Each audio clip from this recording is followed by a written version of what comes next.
Hello friends, so welcome to my channel.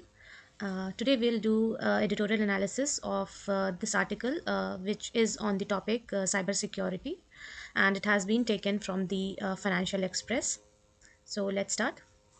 Protection from cybercrime. The government, private firms and user must come together for digital safety. So, as we all know, cybercrime is something which has always been a very hot topic, and it has got very less attention as compared to what it deserves. Because when everything is going digital, it is very dire need of the proper rules and regulation and repercussion for those who are not following it. But right now, there is something missing. There is a lack of all of these things. So let's see what author has to say. The author of this article is Mr. Pawan Duggal, who is an advocate of Supreme Court, and he is the holder of a lot of prestigious positions, as you can see here. Okay, so let's start. The for the first line it means कि government private firms जो भी हैं और जो भी user हैं, user में जैसे हम आप जैसे लोग हैं जो इंटरनेट का यूज़ करते हैं, उनको एक साथ आना होगा डिजिटल वर्ल्ड में हम सबकी सेफ्टी के लिए. Today, the online ecosystem has become an integral part of our lives in with a lot of dependence on digital space. Okay, so आज का जो ऑनलाइन इकोसिस्टम है, जो भी ऑनलाइन इतनी सारी चीज़ें हैं, वेबसाइट है, लोग उसको यूज़ कर रहे हैं, यूज़र्स हैं उसके अंदर, तो ये सारी चीज़ें मिला के एक इकोसिस्टम बनता है. क्या बन चुका है, इंटीग्रल पार्ट का क्या मतलब होता है कि जिसको बहुत ज़्यादा जो इम्पोर्टेंट होता है, तो वो हमारे लाइफ्स का बहुत ज़्यादा इंपॉर्टेंट पार्ट बन चुका है. और बहुत ज़्यादा हम लोग डिपेंडेंट हैं डिजिटल स्पेस के लिए. जैसा कि आप सब जानते हो कि digitally they are so many work, बहुत सारे काम होते हैं जो हम लोग ऑनलाइन अब करने लग गए हैं. सो डिपेंडेंसी जो है वो डिजिटली हम लोगों की बहुत बढ़ गई है. COVID 19 became a catalyst for increasing our reliance on the internet. COVID 19, as we all know कि जब से कोविड 19 आया, most of the services we started getting online. Catalyst का मतलब होता है, कैटलिस्ट एक केमिस्ट्री का, बेसिकली केमिस्ट्री में ज़्यादा यूज़ होता है ये टर्म. इसका मतलब होता है to increase the rate of reaction. So we use chemicals to increase the rate of reaction. So here it is referred कि कोविड 19 जो था वो एज अ कैटलिस्ट काम किया. किसी भी चीज़, डिजिटल जो भी चीज़ें हैं उसको और ज़्यादा उसने बूस्टअप करा कि वो जल्दी जल्दी सारी चीज़ें उस पर ट्रांसफ़र हो गई, डिजिटल प्लेटफॉर्म पे ट्रांसफ़र हो गई. ओके.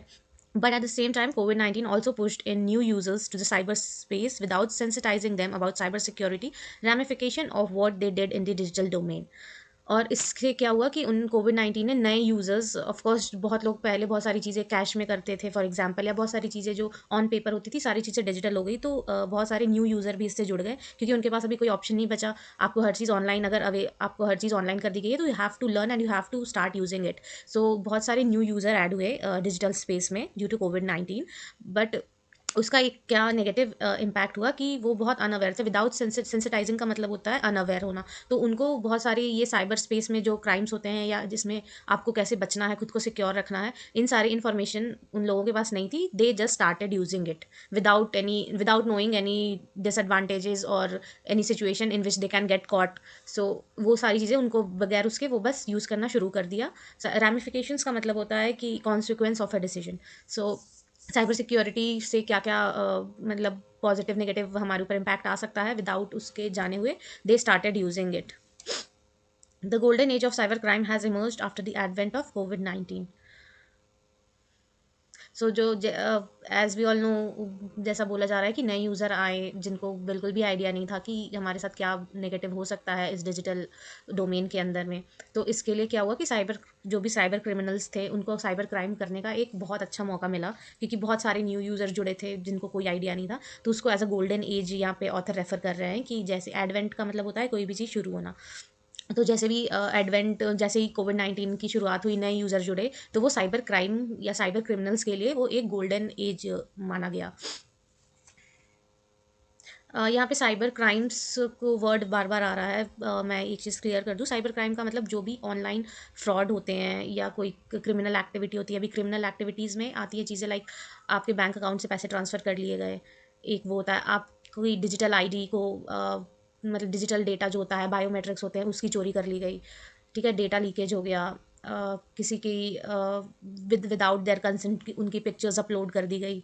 ठीक है, तो ये सारी चीज़ें होती हैं वो डिजिटल क्राइम, साइबर क्राइम में आती हैं. फॉर एग्जांपल, आपके सिस्टम में बहुत इंपॉर्टेंट फाइल्स है, कोई सेंसिटिव डेटा है जिसको किसी साइबर क्रिमिनल ने हैक कर लिया, उस डेटा को पासवर्ड प्रोटेक्ट करके इनक्रिप्ट कर दिया ताकि आप उसको एक्सेस ना कर पाओ, और and after this they what they do, they demand money in return. So ये सारे एक तरीके के साइबर क्राइम्स हैं, जो मतलब बहुत सारे इसके अलावा भी हैं। I am just giving few examples, क्योंकि ये साइबर क्राइम वर्ड बार बार यूज हो रहा है, so you should have knowledge कि किस टाइप की what is crime, so everyone knows कि क्राइम, अब साइबर क्राइम में किस टाइप के क्राइम हो सकते हैं, तो these are few examples. Okay, okay, so during this time online financial fraud became the de facto norm. So इस समय के दौरान क्या हुआ कि जो फाइनेंशियल फ्रॉड होते हैं, जैसा कि अभी मैंने बताया, वो क्या बन गया, de facto norm. De facto का यहाँ पे मतलब होता है, एक लैटिन वर्ड है। डी फैक्टो का यहाँ मतलब है in reality, as a matter of fact, ठीक है। डी फैक्टो का ऑपोजिट होता है डी ज्योर। डी ज्योर का मतलब होता है कि what should happen according to law, मतलब लॉ के अकॉर्डिंग क्या होना चाहिए, वो डी ज्योर में आता है। और डी फैक्टो क्या, जो रियलिटी में हो रहा है, ठीक है। Today, online financial fraud have evolved into various avatars. These new kind of frauds, such as phishing and identity theft, are being used to target naive internet user and potentially deprive people of their hard-earned money. So, अभी जैसे मैंने बताया, today online financial fraud, वही जैसे किसी के account से पैसे निकाल लिया, किसी से अभी ओटीपी वाला बहुत ज़्यादा चला बीच में, अब बहुत सारे लोग अवेयर हो गए हैं। आरबीआई की तरफ से भी बहुत सारे ऐसे मैसेजेस और एजुकेशनल एड्स और वीडियोस आते हैं, जिसको देख के लोग अभी समझ गए कि हाँ, you do not have to share your OTP, your card details and all these sensitive informations. Still few people get trapped and they do that and lose their money. So you should be very careful while doing any transaction, or should not disclose any such information without getting confirmed, or do not disclose it at all if you cannot do that. Okay, so अभी क्या होता है, जो financial fraud होते हैं अब वो evolve हो गए हैं। जैसे पहले ओटीपी वाला होता था, अभी कुछ और दूसरे दूसरे तरीके जो भी साइबर क्रिमिनल्स हैं उन्हें ढूंढ लिए हैं, तो उसको नए नए अवतार वो लेके वो डिफरेंट डिफरेंट तरीके से फाइनेंशियल फ्रॉड कर रहे हैं, ठीक है। और ये जो नए तरीके के फ्रॉड है, फिशिंग, फिशिंग क्या होता है कि जैसे आपके पास कोई ईमेल आई, उसको आपने बोला कि उसमें ऐसे लिखा है कि just click on this attachment, आपने उस अटैचमेंट के ऊपर क्लिक करा, कोई एक सॉफ्टवेयर आपके सिस्टम में इंस्टॉल हो गया विदाउट योर परमिशन, और फिर वो जो है वो आपके सिस्टम को उसने इन्फेक्ट कर दिया, और सारे उसमें से, या फिर वो स्पाई कर उसने करा कि आप क्या क्या सिस्टम पे कर रहे हो, कहाँ आपका क्या डेटा है, और एक अननोन एड्रेस पे, या जो भी वो जिसने वो आपको भेजी है ईमेल, उसके आईपी एड्रेस पे वो सारे आपके सेंसिटिव इन्फॉर्मेशन, आपकी एक्टिविटीज़, आपके लॉग्स, वो उस पर शेयर कर रहा है विदाउट योर परमिशन। सो ये फिशिंग होती है, मतलब एक फिशिंग ईमेल आती है जिसपे आप, जो which looks genuine but it is not actually, ठीक है, और फिर उससे आपके वो डेटा स्टील होते हैं, इन्फॉर्मेशन स्टील होती हैं। आइडेंटिटी थेफ्ट भी ये किसी टाइप का है कि वही आपके बायोमेट्रिक्स, आपके कोई आपके सोशल सिक्योरिटी नंबर्स, जैसे यूएस में होते हैं, इंडिया में आधार नंबर होते हैं, तो ये सारी चीज़ें आपकी जो भी पर्सनल और यूनिक इन्फॉर्मेशन है, बायोमेट्रिक्स में जैसे फिंगरप्रिंट, आइरिस स्कैन, ये सब, तो ये सारी चीज़ें आपकी आइडेंटिटी को चोरी कर लिया जाता है, और फिर बाद में उसको आपको इम्पर्सोनेट कर सकते हो कि कोई ऐसा शो कर सकता है कि वो आपकी आइडेंटिटी लेके कुछ ऐसे गलत काम कर रहा हो और आपको पता भी ना हो। सो इसके लिए आइडेंटिटी की चोरी की जाती है। So that are being use to target naive, मतलब जिनको कम एक्सपीरियंस है, कुछ भी एक्सपीरियंस नहीं है, न्यू यूजर्स हैं, so here it is being refer to naive internet user. So potentially deprive people, मतलब, और ये क्या पोटेंशियल है इस चीज़, जो भी ये पूरा फिशिंग और ये सारी साइबर क्राइम्स है, वो लोगों को आपके जो हार्ड अर्नड मनी है, जो बहुत मेहनत से कमाए गए पैसे हैं, उससे आपको दूर कर देता है, अलग कर देता है। When one looks at the figures in this regard, they present a different picture. A survey conducted by a private firm local circles reveal that 42% of the Indians served experienced financial fraud in past 3 years, and 74% of them failed to get the money back. तो इसमें अगर हम data की बात करें तो उससे क्या पता चलता है, वो बहुत एक अलग पिक्चर प्रेजेंट कर रही है हमारे सामने। एक सर्वे कंडक्ट किया गया था लोकल सर्कल्स करके एक प्राइवेट कंपनी के द्वारा, जिसमें से ये पता चला है कि 42% जो कि इंडियंस हैं, उन्होंने फाइनेंशियल फ्रॉड किसी ना किसी तरीके का एक्सपीरियंस करा है पिछले 3 साल के अंदर, और 42% में से जो 74% है, उन्हें अपने पैसे वापस नहीं मिले हैं, ठीक है। The value of online financial fraud ballooned from 2296 crores in 22 to 5574 crores in 23. The Union Home Ministry recently informed the Parliament Standing Committee on Communication and Information Technology.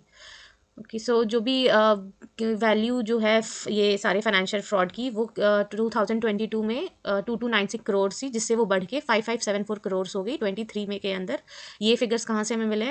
Home ministry ने पार्लियामेंट्री स्टैंडिंग कमेटी को ये सारे data share करा है उनके साथ, सो उसके through ये सारा हमें पता चला है।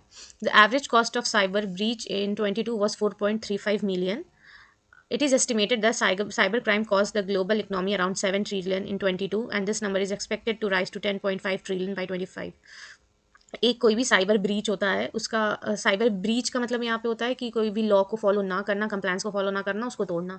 सो एक एवरेज कॉस्ट निकाला गया। अभी ये एक ऐसे नहीं कि किसी के अकाउंट से पैसे निकालिए, आप समझो कि जैसे कोई कंपनी है, उसकी कोई कंप्लायंस है कि आपको ये फॉलो करनी है, उस पर कोई साइबर अटैक हो गया, उसका बहुत sensitive data, for example banks banks में किसी credit card debit card information. So मतलब वो as a whole it can have a huge impact. So ऐसे नहीं कि एक अकाउंट में 10,000 है और उसके चलिए दैट ऑल्सो काउंट्स, ऐसा नहीं है कि वो किसी के मेहनत के पैसे हैं, तो that also counts. But here मतलब एक बड़े फर्म की बात हो रही है, क्योंकि एक अकाउंट से एक बार में ये मतलब पॉसिबल है, but this is not common. So okay, so तो एवरेज कॉस्ट उसका क्या निकाला गया, 4.35 मिलियन होता है एक साइबर ब्रीच जब होता है तब। और ये एस्टिमेट किया गया है कि साइबर क्राइम जो है वो ग्लोबल इकोनॉमी मतलब पूरे वर्ल्ड के अंदर में एक 7 ट्रिलियन का उसका कॉस्ट पड़ा 2022 में। मतलब जितने भी साइबर ब्रीच और अटैक्स हुए उसमें 7 ट्रिलियन का लॉस हुआ ग्लोबली। और ये नंबर बढ़ने की उम्मीद है कितने तक की, 10.5 ट्रिलियन की 2025 तक। Okay, globally, nation and their population are bleeding thanks to the menace of online financial frauds. As per one estimate, the world is losing more than 6 trillion to cybercrime every year, and the figure is constantly growing.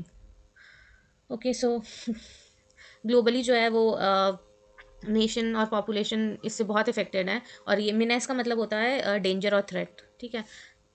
तो ये जो threat है financial fraud का उसकी वजह से, और ये जो एस्टिमेट लगाया गया है तो ऐसे ऊपर जैसे बताया गया कि 7 ट्रिलियन 22 में लूज़ कर चुकी है ग्लोबली सारी कंट्रीज़। तो अभी 6 ट्रिलियन जो है वो मतलब एक्सपेक्टेड है कि हर साल मतलब सबका लॉस मिला के इस फिगर तक पहुंचने वाला है, और ये फिगर और भी बढ़ने वाला है।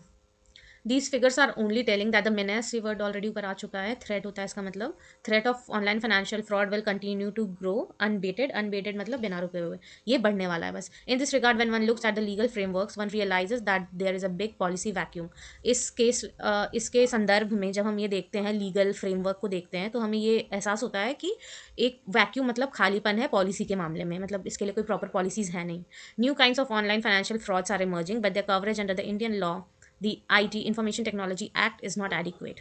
ठीक है, तो अभी हर दिन नए नए तरह के फाइनेंशियल फ्रॉड्स आ रहे हैं, इमर्जिंग मतलब आ रहे हैं हमारे सामने। बट जो Indian law, Indian information technology act 2000 है, उसके अंदर में इसको प्रॉपरली कवरेज नहीं मिल रहा है, क्योंकि नए नए आ रहे हैं। अब उसको किसके अंडर हम रखेंगे, कैसे ट्रीट करेंगे, तो उसको लेके कोई लॉ ही नहीं है। Most of the time the law enforcement agencies are only trying to cover these online financial fraud under the ambit of cheating under section 420 of Indian Penal Code, and also cheating by personation by using computer resource under section 66D of the IT Act 2000। ठीक है, most of the time ज़्यादातर समय में क्या होता है, जो law enforcement agencies, अब लॉ इन्फोर्समेंट एजेंसीज बहुत सारी, जैसे police, CBI, cyber crime cell, तो वो सबको लॉ इन्फोर्समेंट एजेंसी में डाल दिया गया है, क्योंकि एक एक का भी यहाँ पे नाम लिख के अब कोई सा केस किसके अंडर आ रहा है अभी we can not generalise. Okay, so जो भी है वो उसको क्या करते हैं कि वो कुछ ऐसे ही फिक्स, उनके पास 2-3 सेक्शंस यहाँ पे जैसे बताए गए हैं, सेक्शन 420 ऑफ IPC, 66D, इन सब के अंदर ही उसको वो डाल देते हैं कि और cheating by personation by using computer. जो पर्सोनेशन होता है कि आप, इम्पर्सोनेशन का मतलब होता है कि आप किसी और की, ऐसे आइडेंटिटी थेफ्ट ऊपर आया, तो आप किसी की आइडेंटिटी चोरी करके आप एक्ट करते हो कि आप वो पर्सन हो, और फिर आप कोई क्राइम कमिट कर रहे हो। तो कल को अगर उस पर मतलब ये पकड़ाई में आएगी ये चीज़ कि हाँ ये फ्रॉड हुआ है और इस XYZ पर्सन ने करा है, जबकि वो क्राइम ए ने क्या करा कि XYZ की आइडेंटिटी चोरी करके वो क्राइम कर दिया, तो अब वो पुलिस या जो भी लॉ इन्फोर्समेंट एजेंसी है वो XYZ को ढूंढेंगी, ना कि ए को। ओके, सो ये होता है पर्सोनेशन करना, मतलब ऐसे एक्ट करना कि आप किसी दूसरे की आइडेंटिटी ले लेना बेसिकली। ठीक है, तो इसको लेके भी मतलब कोई नहीं रूल्स है, और ये few sections which are mention उसके अंदर ही लॉ इन्फोर्समेंट एजेंसीज उसको डाल देती हैं। Financial fraud present a huge challenge. India also do not have a dedicated legal framework or a dedicated code to deal with the online financial frauds. So ये है बहुत बड़ा चैलेंज है, और इंडिया के अंदर कोई भी एक एक्सक्लूसिव डेडिकेटेड लीगल फ्रेमवर्क भी नहीं है, और ना ही एक कोई डेडिकेटेड कोड है इससे डील करने के लिए। In addition, one of the biggest challenge of these online financial fraud from the perspective of user is that they want their money back, and in majority of cases, once money is lost is online financial fraud, the same is not recovered। ये सबसे बड़ा challenge क्या है user के perspective से, obviously अब जिसके पैसे गए they want their money back, और मेजॉरिटी केसेस में क्या होता है कि उनको उनका पैसा नहीं मिलता है। The Reserve Bank of India issued a notification on July 6, 2017 mandating bank to pay back the amount for all unauthorized transaction that occurred on their network. So Reserve Bank of India जो कि central bank है हमारी country का, उसने 6 जुलाई 2017 में एक notification जारी किया था, और ये कहा था कि जो भी अमाउंट है अनऑथराइज ट्रांजैक्शंस हुए हैं जिस भी अकाउंट पे आपके बैंक के नेटवर्क के ऊपर, उनको आप उसके पैसे आप वापस कीजिए। However, banks have by and large have been hesitant to give effect to the said notification and want to come up with some procedural formalities one way or another. So but जो भी banks हैं वो ऐसा नहीं करना चाहते थे, वो पैसे नहीं देना चाहते थे, और वो चाहते थे कि इसके लिए कोई प्रोसेस बने और फॉर्मेलिटीज़ बने। तो बेसिकली ये इन सब की वजह से क्या हुआ कि यूज़र्स का लॉस, उनको पैसे नहीं मिले, और वो फॉर्मेलिटी मतलब वो कुछ भी इफेक्ट में आ नहीं पाया, ना फॉर्मेलिटी ना notification. Consequently, we find that the RBI notification itself has not been effectively implemented. मतलब consequently as a result हमें क्या पता चला कि वो notification नहीं implement किया गया है, action में नहीं लाया जागे ला पाए उसको. Also, the tedious, long, and complex bureaucratic process that users have to follow to get their money back tends to dissuade a lot of them. और क्या हुआ कि जो एक प्रोसेस इन था, कॉम्प्लेक्स था, लंबा था, टीडियस मतलब लॉन्ग लास्टिंग प्रोसेस था, वो यूज़र्स को फॉलो करना पड़ता था अपने पैसे लेने के लिए, जिसकी वजह से क्या हुआ कि बहुत सारे यूज़र्स थे वो उससे पहले ही पीछे हट गए. मतलब वो ऑलरेडी डिस्यूड का मतलब वो ऑलरेडी कन्विंस्ड हो गए कि ठीक है इतना process we don't want to follow, so just let it go. People's confidence in the ability of system to help recover their money is being eroded. मतलब जो लोगों का, यूजर्स का, जिनका पैसा गया, उनका ये कॉन्फिडेंस नहीं था पूरे फ्रेमवर्क में, जो ये लीगल फ्रेमवर्क के अंदर या जो भी सिस्टम है जिसके थ्रू पैसे रिकवर होंगे. सो उस पर कॉन्फिडेंस मतलब इरोड होना, मतलब कम होना, डिस्ट्रॉय होना धीरे धीरे. तो वो नहीं रहा उनमें confidence. Such apathy and antipathy will lead to bigger problem in future. So apathy और एंटीपैथी यहाँ पे दो वर्ड है. अपैथी का मतलब होता है feeling of not being interested, और एंटीपैथी का मतलब होता है फीलिंग ऑफ डिसलाइक. सो ये दोनों मिलके क्या होगा कि बहुत बड़ा प्रॉब्लम क्रिएट करेंगे कि डिसलाइक है, और ऑब्वियसली जिसकी पैसे से की चोरी हुई है वो, उसको अगर उसका जस्टिस नहीं मिलेगा तो वो सिस्टम को लेकर डिसलाइक ऑब्वियसली होगी कि हाँ मुझे जो मिलना चाहिए था वो नहीं हुआ, जो उसका रीएड्रेसल होना चाहिए था वो नहीं हुआ. तो ये सारी चीज़ें फ्यूचर में बहुत बड़ी समस्या खड़ी कर सकती हैं. From the perspective of law enforcement agencies, these online financial frauds represent a non priority area unless they run into lakhs and crores of rupees. और इसका क्या वो इस पे पर्सपेक्टिव, उसकी क्या सोच है लॉ इन्फोर्समेंट एजेंसीज की, कि ये जो भी ऑनलाइन फाइनेंशियल फ्रॉड हो रहा है उनके लिए एक नॉन प्रायोरिटी एरिया है. मतलब इस पे ज़्यादा वो तवज्जो नहीं दे रहे हैं, इसको प्रायोरिटी पे रख के नहीं डील कर रहे हैं, अनलेस कब तक, जब तक वो लाख या करोर्स में लॉस नहीं हो रहा है. तो मतलब कुछ फ्यू थाउजेंड्स और इन सब के, they are not bothered, they are not treating it as a priority as per the author. Okay. The agencies themselves are not very amenable. Amenable means willing. So agencies बिल्कुल भी willing नहीं है इस सारे फ्रॉड्स को register करने के लिए और उनको एड्रेस करने के लिए, and matters connected therewith, और उनसे जो भी रिलेटेड मैटर है उनको एड्रेस करने के लिए they are not interested. As per the author, the bitter reality of law enforcement agency incapacity to handle such issues has caused people to have a second thoughts before approaching the authorities. सो ये जो भी reality है, harsh truth, bitter reality जो है law enforcement agencies की, incapacity का मतलब होता है इनेबिलिटी, असक्षम होना कुछ भी करने में. सो ऐसे सारे इश्यूज़ को हैंडल करने में जो वो इनेबल हैं, उससे क्या हो रहा है कि पीपल उनको अप्रोच ही नहीं कर रहे हैं. मतलब वो सोच रहे हैं कि करे या ना करे, वो फिर ना ही करना बेटर समझ रहे हैं उसको. This ground reality highlights the need for India to have a holistic, new and effective legal framework and approach to deal with online financial fraud. So ये जो ground reality है ये क्या दर्शाती है कि हमें एक holistic मतलब dealing with the entire part, not sorry dealing with the entire whole thing, not just a part. So मतलब कि हर तरीके से उससे डील करना होगा, चाहे वो लॉ के टर्म्स में हो, इम्प्लीमेंटेशन के टर्म्स में हो, ठीक है, फिर उसको पनिशमेंट के टर्म्स में हो, मतलब हर तरीके से उसके ऊपर हमें हमला करना होगा. कि ये नहीं कि बस लॉ बना दिया और जैसे कि हाँ लॉ बन गया बस हो गया, नहीं, आपको इम्प्लीमेंट भी करना है, फिर उसको पकड़ना भी है, उसको क्या उसका वो होना चाहिए, रीएड्रेसल कैसे रिकवर होना चाहिए पैसा, तो बहुत सारी चीज़ें. तो आपको हर चीज़ पूरे इंटायर प्रॉब्लम के साथ आपको डील करना होगा. New and effective deal with, मतलब ये हॉलिस्टिक और नए तरीके से हमें एक लीगल फ्रेमवर्क और अप्रोच लगानी होगी जिससे इस प्रॉब्लम के साथ में हम डील कर पाएँ. India requires special court to deal with these cases and we need to specifically expedite the process for processing them. So India को एक स्पेशल कोर्ट चाहिए जिसमें सारे फाइनेंशियल फ्रॉड्स और ये जो भी साइबर क्राइम्स हैं उसको डील करें, और एक स्पेसिफिकली एक्सपीडाइट मतलब तेज़ी लाना, किसी भी चीज़ में उसको जल्दी करना, इन सारे प्रोसेस को में तेज़ी लानी चाहिए हमें, और उसको जल्दी ख़त्म करना चाहिए, उनको पेंडिंग नहीं करना चाहिए. Bank need to be encourage to adopt cyber security so that they can effectively implements RBI notifications. So जो बैंक्स हैं उनको हमें बढ़ावा देना चाहिए कि साइबर इंश्योरेंस देखो क्या होता है कि किसी भी टाइप का अगर साइबर अटैक होता है, फॉर एग्जांपल जैसे एक साइबर अटैक का एक फॉर्म होता है, जैसे बहुत डिफरेंट टाइप्स के होते हैं, I am just giving an example, जिसमें जो हैकर होते हैं वो आपके सेंसिटिव डेटा को पासवर्ड लॉक कर दिया या फाइल को इनक्रिप्ट कर देते हैं. जैसे एक नॉर्मल टेक्स्ट में आप लिखे हो उसको इनक्रिप्ट कर देंगे. इनक्रिप्ट का मतलब होता है कि उसको अनरीडेबल बना देंगे, और उसके बाद दे डिमांड मनी, जिसके बाद वो आपको या तो की देंगे जिससे आप वो उसको डिक्रिप्ट करो, है ना. तो वो मतलब वो एक तरीके से रैंसम मांगते हैं आपके डेटा के बदले में. अगर आप उनको नहीं दोगे तो obviously will not get your data, और data means there are huge amount of data, financial data, आप सब याद नहीं रख सकते हो इतने कस्टमर का. So you have to store it somewhere and you have to store it very safely.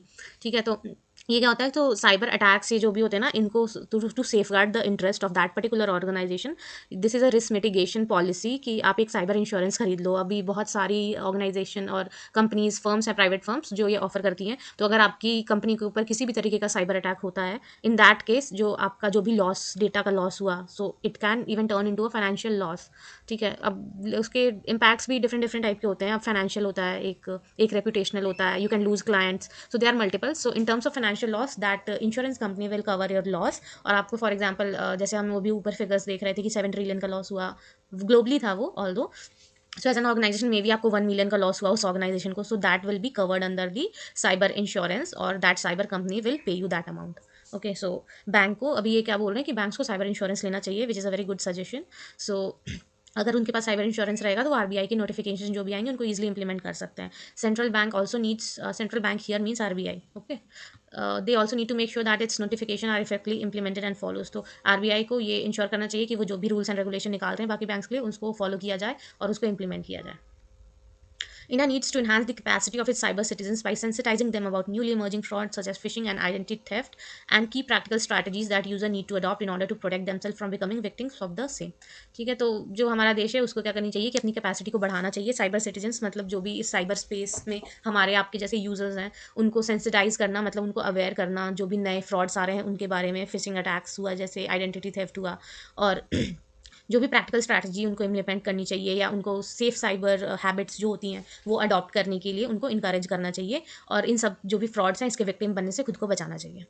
Raising digital awareness will ensure that knowledge about the menace of increasing cyber fraud and how to safeguard themselves against the same is in the public domain. So digital awareness अभी आजकल बहुत ज़्यादा बढ़ गया है digitally। Government and the agencies, the regulatory bodies are very active, and every time you get to see so many ads, still people fall trap to these frauds. I don't know why. सो अभी raising digital awareness बढ़ाना, और जो भी knowledge है इन सारे menace means I already told you threat, danger.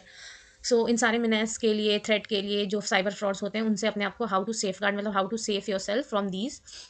Public domain में, public domain में मीन्स आप एक खुले इन्वायरमेंट में, internet is a public domain, वहाँ पे आप अपना सब शेयर कर रहे हो, so you have be aware of the risk and you have to safeguard yourself. Okay, every agencies and everything comes second. You have to be aware and you are responsible for your own safety. Like you're walking on a road and you are responsible, you have to walk you have to be careful कि कोई गाड़ी आए और आपको hit करे, so you have to be careful. आप उसको, किसी और को आप रूल्स एंड रेगुलेशन समझाइए उससे पहले कि आप समझिए और आप खुद को सेफ करिए। All right, from the perspective of users, due diligence has to be only mantra while dealing with the financial matters online. So user इस केस में क्या कर सकते हैं, उनका क्या पर्सपेक्टिव होना चाहिए, ये इसका ड्यू डिलिजेंस मतलब सारे रूल्स एंड रेगुलेशंस आप फॉलो करिए, और वो ही एक मंत्रा है ऐसे फाइनेंशियल मैटर्स से डील करने का, कि you have to check the URL while doing transaction, you have to check everything, you have to make sure that you are getting, if you are clicking an attachment, you are getting the email from an authentic source. If you are not sure, don't click on any attachment. Okay, together we have to join hands in making Indian users more safe from the potential harm of online financial frauds. So हम लोगों को साथ में हाथ मिला के ये काम करना चाहिए, और जो भी इंडिया के इंटरनेट यूजर्स हैं उनको वो सेफ़ हों, और ये जितने भी पोटेंशियल हार्म्स हैं जो उनको नुकसान पहुंचा सकते हैं उनसे बचना है हमें। All eyes are on the government as well as the private sector, how they will proceed in this direction. So सारी नज़रें किसके ऊपर हैं, गवर्नमेंट और प्राइवेट सेक्टर के ऊपर हैं, कि वो इस डायरेक्शन में कैसे आगे बढ़ते हैं, कैसे रूल्स लेकर आते हैं, कैसे इम्प्लीमेंटेशन होता है। But the crux that you have to be very, very, very careful, cannot share anything, don't share your very sensitive information, don't click on any if suspicious URLs. So you have to very careful. The all the agencies will come second. If you are trapped, you are the only one who is trapped. No government or no private firm is trapped. So this is my suggestion, that please be very safe and think twice before you do anything on internet, because it's a very open platform, and it if it can it if it has a positive thing in it, if it benefits you, it can harm you multiple folds. So I just hope कि आपको ये पूरा जो editorial है वो समझ में आया होगा। I have highlighted the words, if you want I can give you a PDF with all the words in it which I have highlighted. Other than that, if you feel any word you have not understood or any part of the editorial which you have not understood, please feel free to comment down below. I will find a way to explain you that. And that's all for today. We'll meet soon. Thank you. Bye.